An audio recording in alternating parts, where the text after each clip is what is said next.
Ladies and gentlemen, welcome back to Driven Wyld. Today we are talking about Uber Shop and Pay fulfillment rate. Hell no. So recently I got an email from one of my subscribers. Bike Wizard, thank you so much for emailing me about this and making this video possible. Now I'm gonna be real with you. I don't typically do shop and pays on Uber, but I do understand why someone would be upset with the concept of a fulfillment rate. So with that said, I want to go over everything you must know about the fulfillment rate on Uber Eats shop and pays, what he believes versus how it actually is, and everything in between. But before we do that, I do want to be clear, I'm not saying anything to discredit anybody or their feelings. Like, I'm not typically one to actually do shop and pays either way. I am just simply reading the email, providing my thoughts on the subject. So with that said, let's get started. Hey Joseph, what are your thoughts on this new announcement? Uber Eats wants to inform us of our fulfillment rate, which is the proportion of items out of a shop and pay that we actually find or substitute. So first of all, it's not unheard of for any gig app to actually have a fulfillment rate or a quality substitution rate like on Instacart. But that also said, a lot of people find it micromanaging and a rating that is completely out of the control of most drivers and shoppers.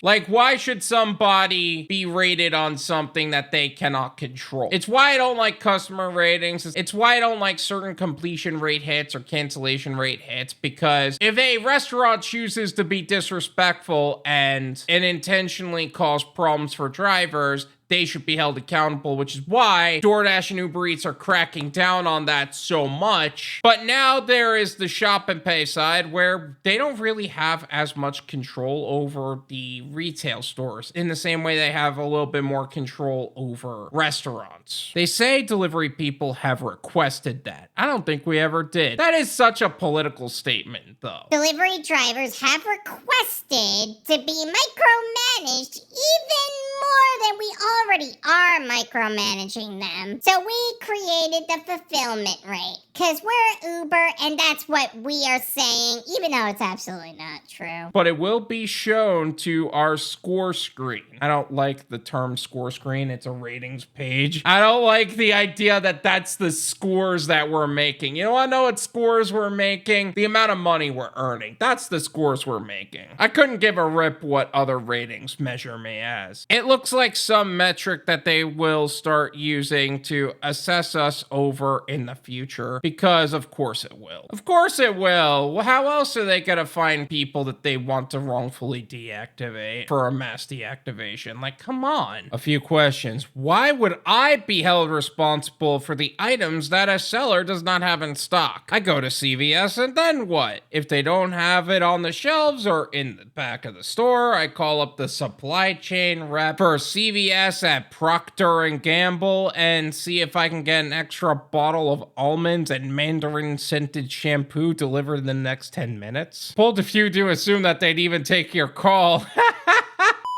But yeah, there is no reason for us to be held accountable for the things that they don't have in stock. However, there are some things that shoppers have been known for, and unfortunately that's been put onto male shoppers specifically. Not all shoppers, but male shoppers. And I hate to say it like that, but it's been a growing cancer on social media that anybody who gets a male shopper, they'll find any and every reason to hate on you for existing. But if the woman were to have the same problem, it's suddenly okay. There's a level of understanding there. I didn't get the almonds that I wanted. What do you mean that they were out of this frozen item? I can't believe I got another male shopper. I'm obviously gonna have a problem again. Which sucks, because that's really the root of all of this. What if the substitute item that Uber chose is of no interest to the customer? I've literally seen shop and pays where the substitute for strawberry jam was raw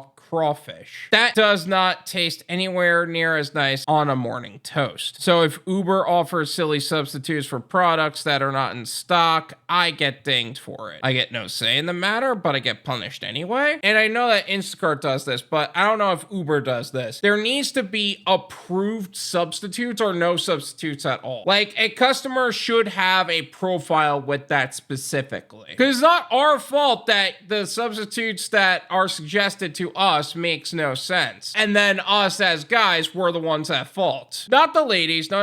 They're totally fine with any lady having an issue. Just guys. This smells Spike Wizard. Now, I was going to go over the fulfillment rate on Uber to see what they say on their website, but the only fulfillment rate knowledge that is being dropped is either on Reddit or for Uber Eats for merchant side, which is not really helpful for us. So let's see what Reddit has to say about this. Today I got a notice about Uber implementing fulfillment rate and percentages in terms of shop and pay orders. Are we gonna be penalized if a store is out of items? I doubt it. It seems like a stupid rating to trick drivers trying to fill the order, so Uber doesn't have to refund the customer for out of stock items. Yeah, this could be less about us and more about them trying to keep money in their own pocket as opposed to some refund method, which is really no surprise that Uber would be looking into opportunities like that. Exactly. If they start refunding items, they will lose profit off of the fees, which is a percentage based off the total cost of the order. Sometimes there's not much else you can do but refund the item. It's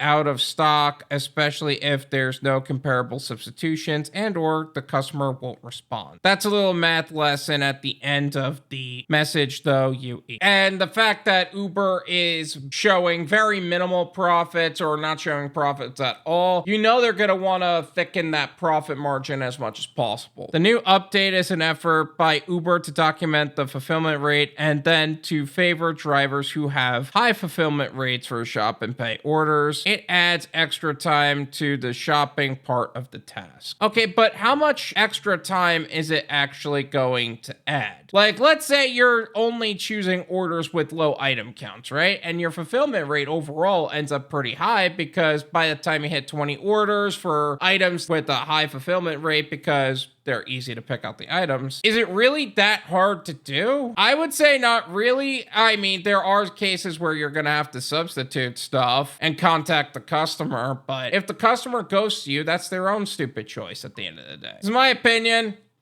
It's worth what you pay for it. None of you pay me. There you go. I typically avoid shop and pay orders on Uber entirely because I prefer to take them on Instacart for the most part, regardless. And even still, it's alcohol orders with like 1 to 2 bottles. And that way I'm making the most amount of money with the least amount of work because of the nature of the work I'm doing. But are there good shop and pay orders? Absolutely. But the overall ROT goes down the longer you're shopping. Now, again, you're doing less driving and you're making more money depending on how much the customer is actually tipping. But overall, it's all money in your pocket at the end of the day. There are 2 things that I can imagine this being about. Wrongful deactivations in the future, trying to get an idea of who's a good driver and who isn't, which also using the Plus card has proven to cause wrongful deactivations too, but that's not the point. And of course, the idea that they're trying to refund people less, especially with customers that pull off this refund method nonsense. So do yourself a favor, protect yourself to the best of your ability. If you can fulfill the order, great. If not, great. And if you guys want to know more about shop and pay orders on Uber Eats, I made a video talking all about that as well. I will leave that in the description. Feel free to check that out. Thank you so much for watching. I really appreciate it. As always, make sure to hit the like button, subscribe if you're new, and I'll see you guys next time. Peace.